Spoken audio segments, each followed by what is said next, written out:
आइए जाने अयोध्या की प्रजा वनवास में श्री राम के पीछे कहाँ तक आई। अयोध्या की प्रजा वनवास जब भगवान राम को माता कैकेयी के द्वारा रचे गए षड्यंत्र के आधार पर 14 वर्ष का वनवास मिला, तब पूरी अयोध्या की प्रजा में रोष व्याप्त हो गया था। भगवान श्री राम राजा दशरथ के सबसे बड़े पुत्र थे। इस कारण अयोध्या की प्रजा शुरू से ही अपना अगला राजा उन्हें मान चुकी थी। इसके साथ ही भगवान राम अपने आदर्श व्यवहार, प्रजा के प्रति अपनी निष्ठा के कारण उनके बीच बहुत प्रसिद्ध हो चुके थे। राजा दशरथ ने भी एक दिन पहले पूरी अयोध्या में भगवान श्री राम के राज्याभिषेक की घोषणा कर दी थी, जिस कारण सभी लोगों में एक आशा जागृत हो गई थी कि पूरे दिन से अयोध्या की जनता में अगले दिन होने वाले भगवान श्री राम राज्याभिषेक व उत्सव की तैयारी शुरू हो गई थी।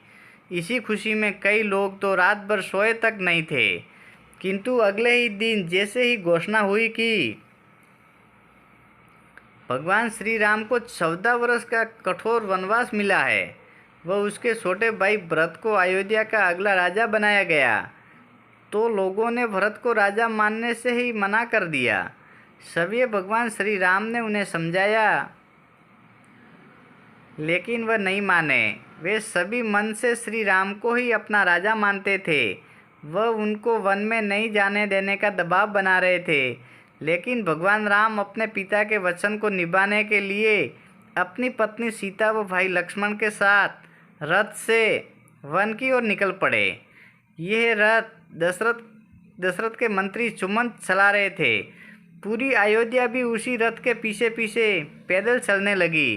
भगवान राम रथ में बैठकर तमसा नदी के घाट पर पहुँचे, जो अयोध्या से लगभग 20 किलोमीटर दूर है। अयोध्या की प्रजा भी उनके पीछे पीछे वहां तक पैदल आ गई। यह देखकर भगवान श्री राम ने रथ वहां रुकवा दिया।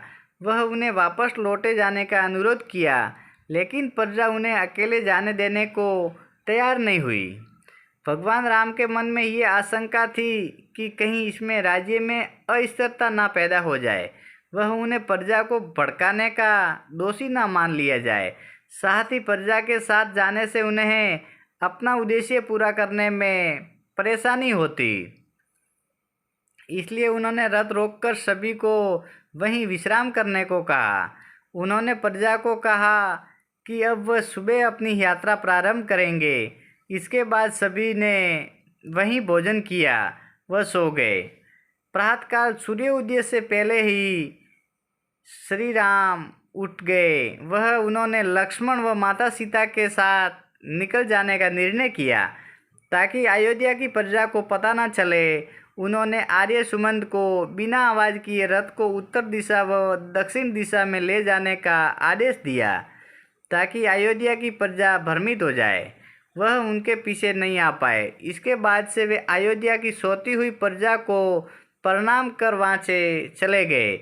वहाँ से वे सीधे अपने देश कौशल की सीमा को पार कर निषाद राज संकेवरपुर में पहुँच गए। जब अयोध्या की प्रजा सूर्य उदय के बाद उठी, तो अपने राजा श्री राम को वहाँ ना पाकर बहुत निराश हुई। उन्हें पता चल चुका था कि श्री राम माता सीता लक्ष्मण समेत उनके उठने से पहले ही जा चुके हैं। इसके बाद सब निराश होकर अयोध्या में अपने अपने घरों की ओर लौट गए।